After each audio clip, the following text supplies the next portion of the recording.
among the other movies that you did in the 40s, China Sky, how was that experience? That was wonderful. I was a big thrill because they had RKO had bought that for Claudette Colbert and then decided to give it to me. So I thought, well, now I really am a star. And it was interesting because it was Randolph Scott, whom I liked a lot, and it was the first real role that Anthony Quinn ever had. You know his story, I'm sure. He had married Cecil B. DeMille's daughter. So, and he was Irish-American, but he was Mexican-American, really. And DeMille was not in favor of this marriage. And he would put him in very menial roles, like a Mexican gardener or something, certainly not a real acting part. And he was very upset about that, of course. Naturally, he would be. So he was also nervous about being in this film.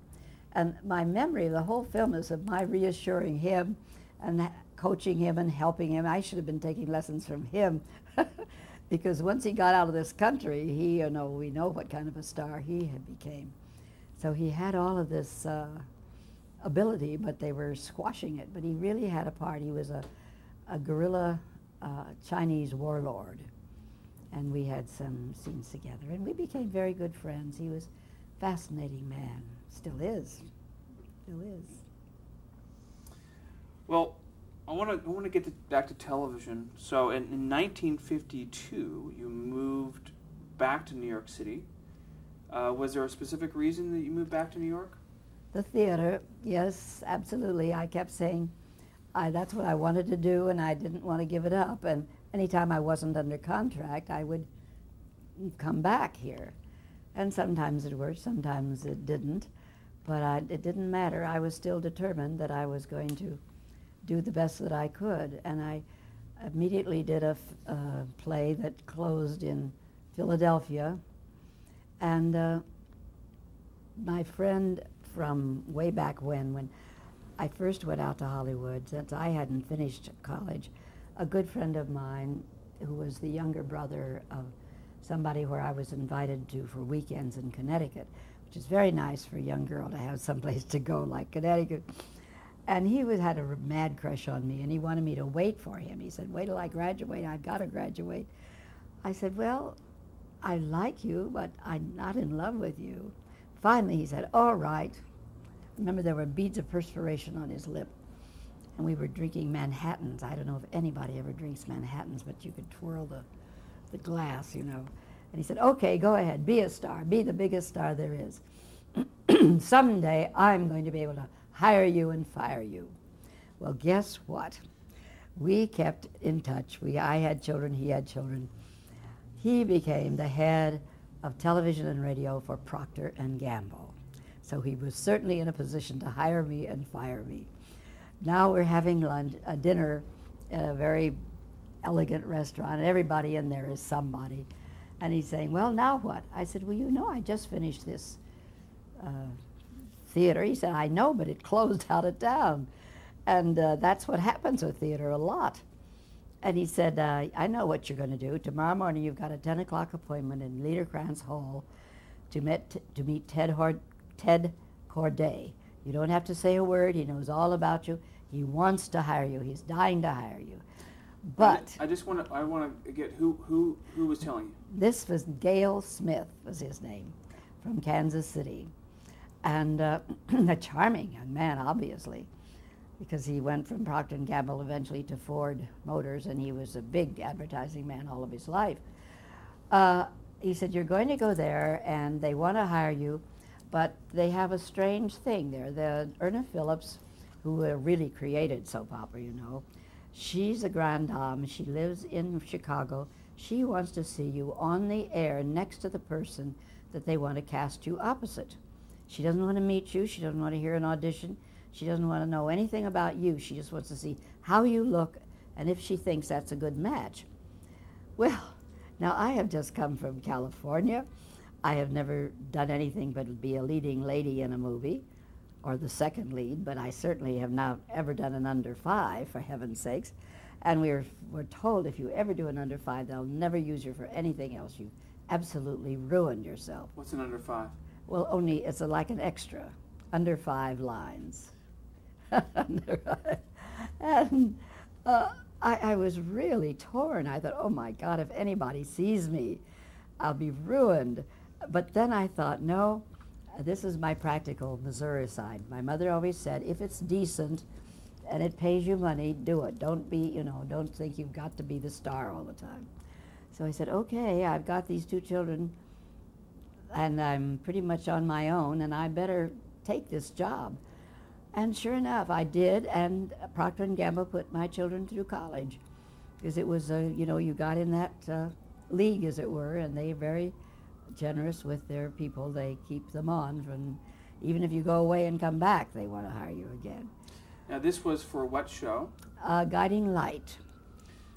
Which was on CBS. CBS, and this really makes me a pioneer.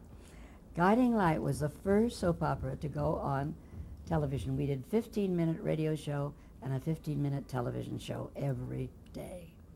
So I really got in on the ground floor for that. I used to wish I'd been in early Hollywood because I heard the wonderful stories about what fun they had. They had parties all the time, I guess. But when you're doing silent films, there's a lot of difference, I guess. Now Erna Phillips had lived in Chicago at that point, right? So all her life. So she created the soap operas she wrote, and then she would send scripts to New York? Yes, and she also... some hammering in the That's back. the Egyptians pounding their meat, excuse the expression. But when they pound it until it practically melts in your mouth. The hammering you'll hear. So she really operated entirely out of Chicago. Out of Chicago, yes. And so when you appeared and you did the Under 5 audition, She saw really? me sitting in her own apartment in Chicago. Amazing. And she gave the go-ahead. Now I want to just step back for a second. Now I have some other television shows that you did also in '52. Lux Video Theater, is that prior to Guiding Light?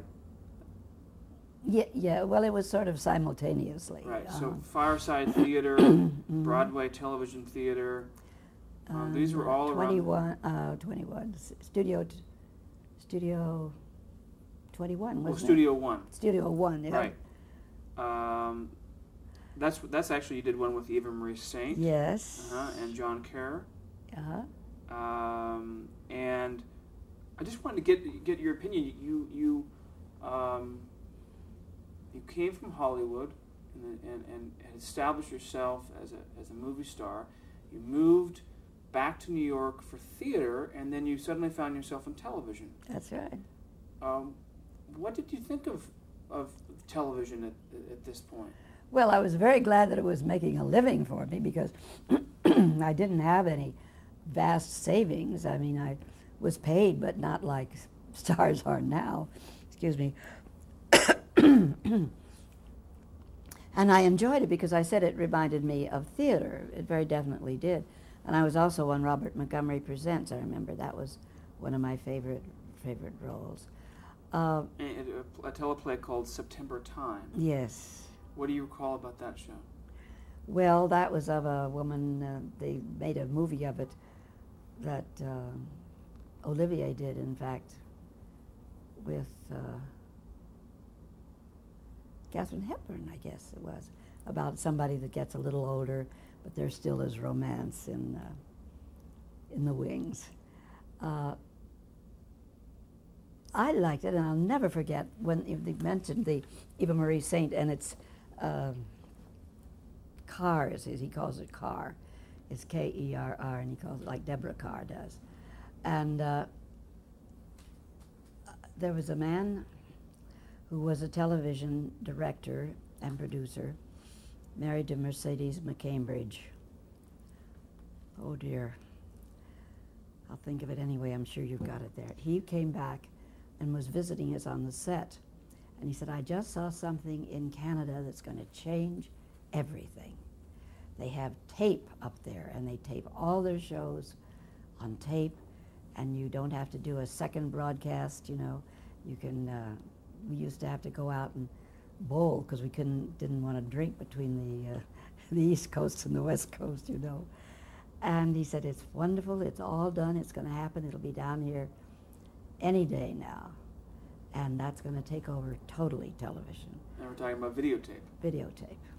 And that reminded me of a story when I was in California just before I came back.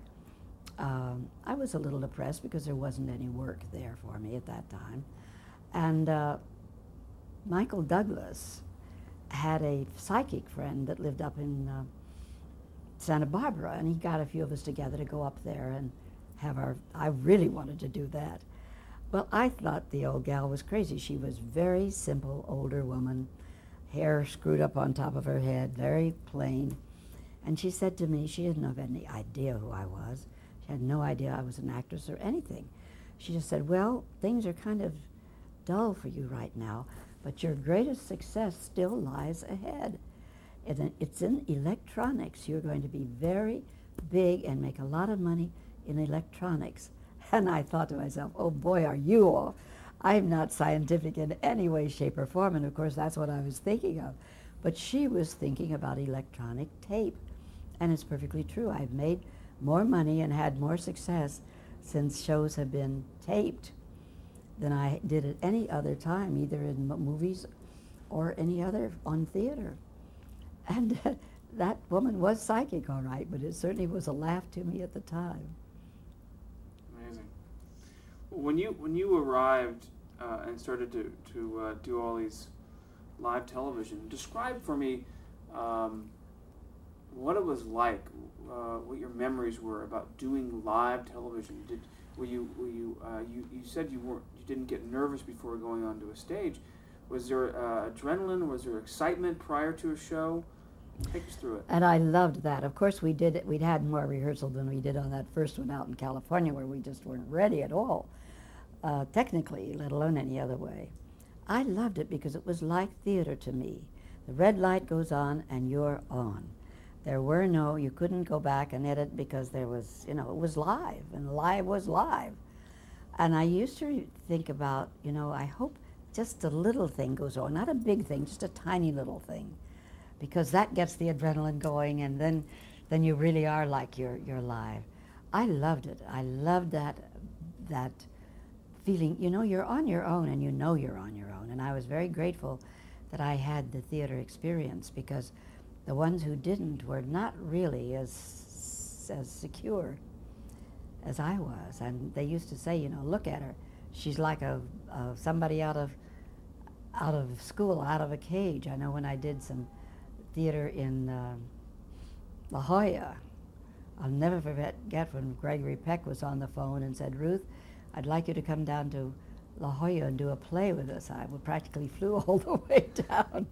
In fact, I had just finished a film at Paramount, and I had to take the limo back and a couple of days and shoot in the daytime and then get back and work at night. But I didn't mind. I slept in the limo. I would do anything to do that play. And Dorothy McGuire said, you act like you're out of prison. I said, I am. I'm on the stage. They can't say cut. It just excites me very much. Well, for television as an actress, did you draw more from your theater experience or movies? Theater. Movies are, well, anybody can be a success in a movie because you've got so many people there saying cut if you don't do it right, or if they can't say a speech, that gets cut. And they edit and they do everything. They tailor it to you if they want to, and they can. But to give a really great performance in a movie is very difficult. That's even more difficult than the theater, because you're jumping from here to there to there to there, and by the time you do this, you've already done that. And then you say, oh my gosh, if I'd only known what I was going to do then, I would have been different. You have to keep the whole script in your head and your whole peaks and valleys, peaks and valleys, as one of our directors used to say. You've got to keep all of that in your mind so that you know where to hit and where to not hit. I like movies. I hope I get to do another movie or two before I'm gone.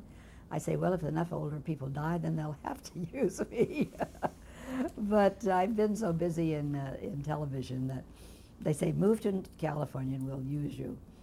But it's kind of like being on well, I don't know, like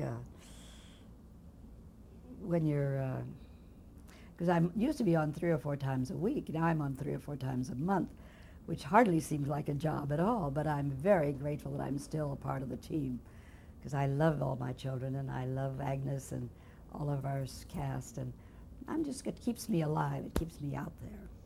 Well, I want to get to all my children certainly very soon here. I want to find out if you have any specific memories of fireside theater, for example. You were in a teleplay called Another Harvest. Does anything stand out from that?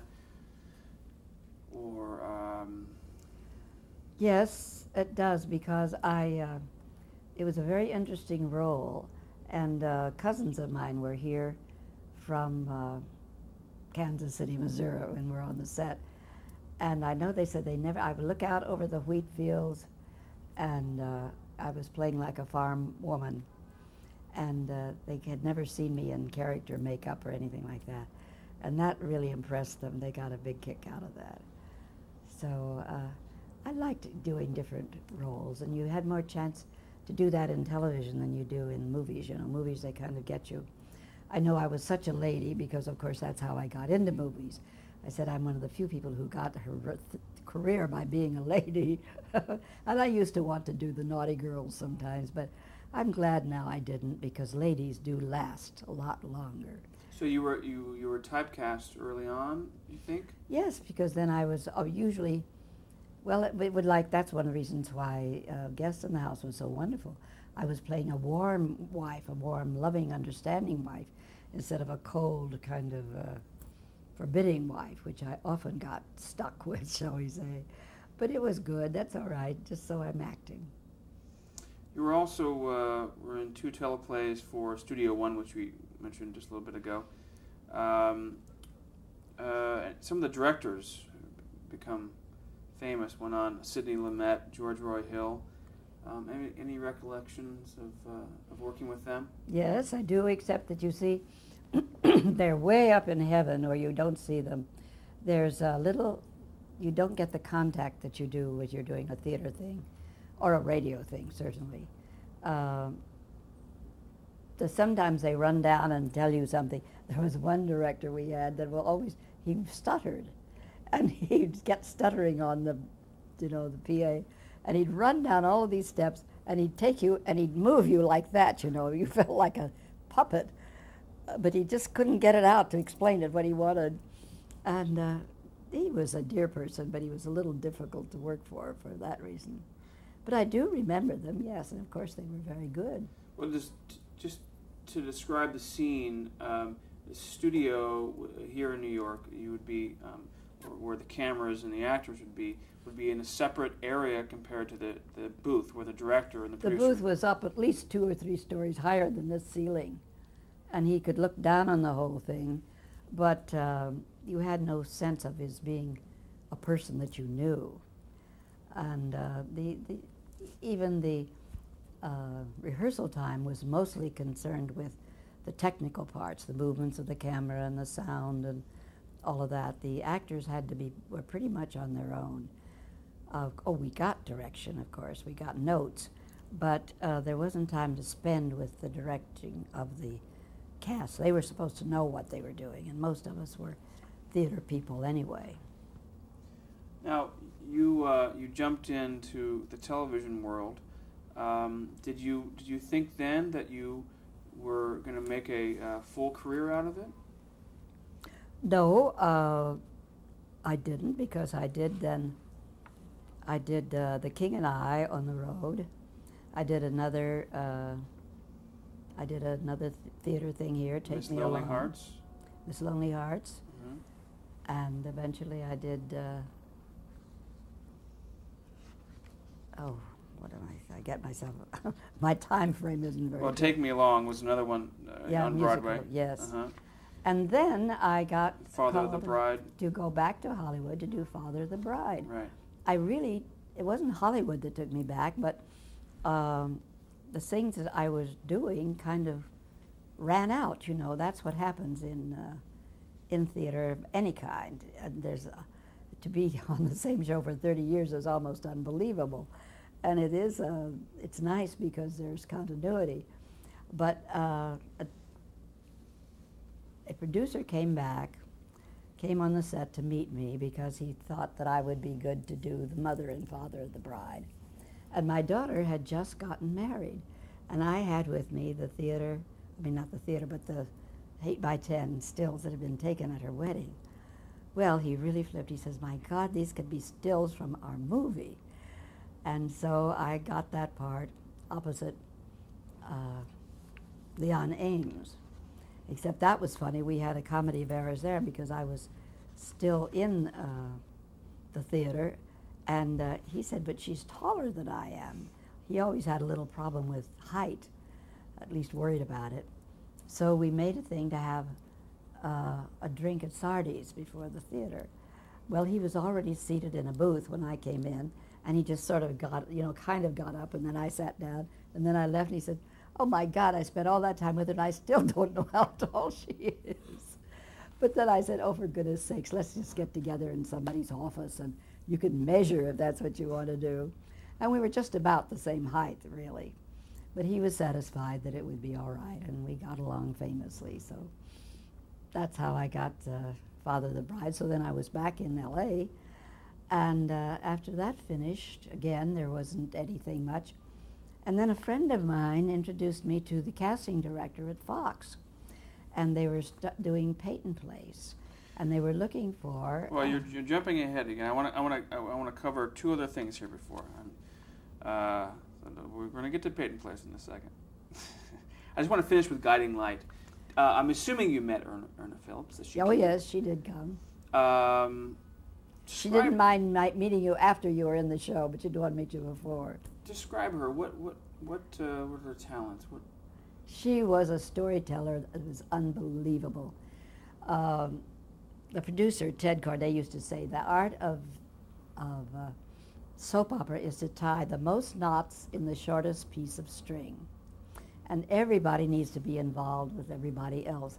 So you would be in a room and there's 6 people and somebody makes a statement and you cut from each face to each face to each face and you know what they're thinking because you know how it implodes on them. And that is the trick, is to keep all the storylines going. And our problem now with all my children is that we've had writers who didn't seem to know how to do that. They'd take one little group of people and use them constantly, and then they'd be through with them and throw them out, get another little group of people in. They didn't seem to know how to, in depth, to weave everybody into the storyline.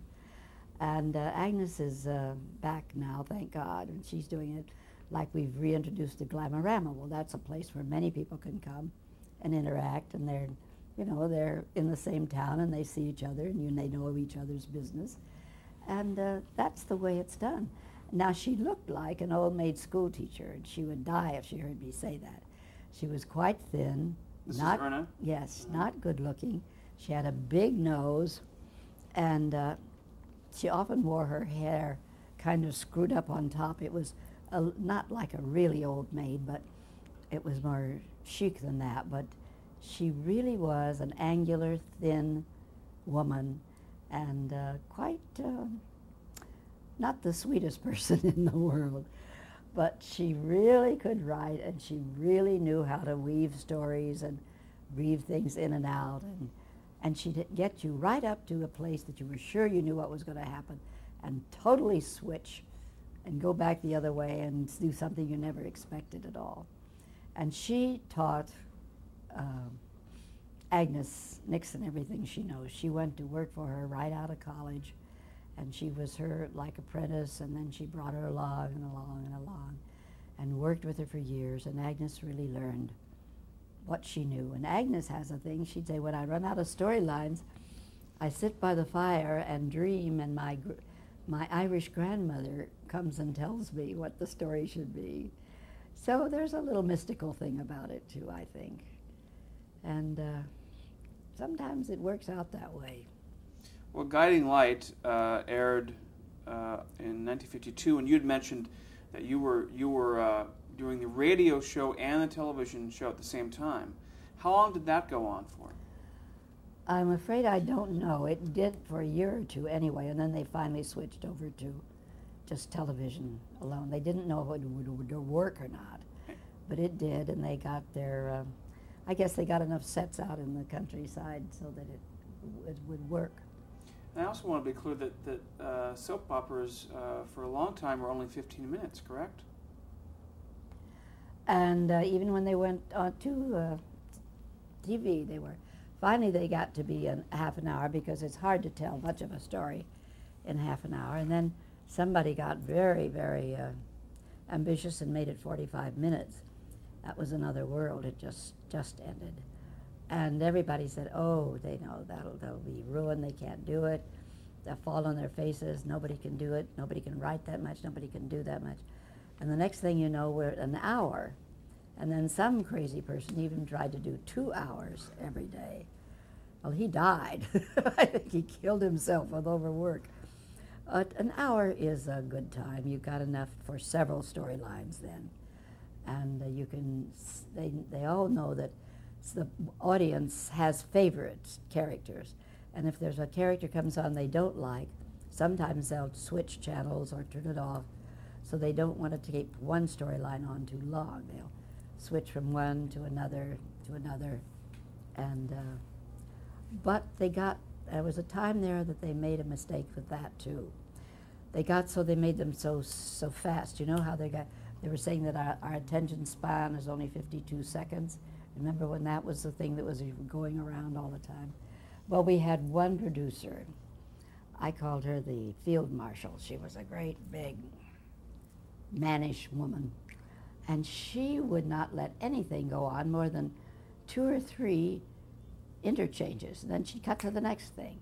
And she wouldn't let it, we used to do wonderful fades when we'd come to something, and something would happen and then it would fade out. And you had time to think about it and really savor it if it was either good, or shiver if it was bad. She would cut so fast that you didn't know what scene you were in, because she didn't leave any air. But I remember once I was in the cutting room, and she was doing it, and I said, my gosh, you don't lie any air. She said, that's what I want out. And she would cut, just not even let the person finish their speech hardly before she was in the next thing. Well, they've stopped that, thank God, and we complain bitterly, because, you have to get up a little steam in a scene. You can't just do 3 or 4 sentences here, and then 3 or 4 sentences there, and then 3 or 4 sentences there, because when you get to what's supposed to be the climax, you're just kind of limping along. But they learn, and we all learn. Well, in 1956, you starred in the pilot for As the World Turns, correct? Oh yes, that's quite a story too. Tell me about that. I had to leave. Well, you know what? Let's change things.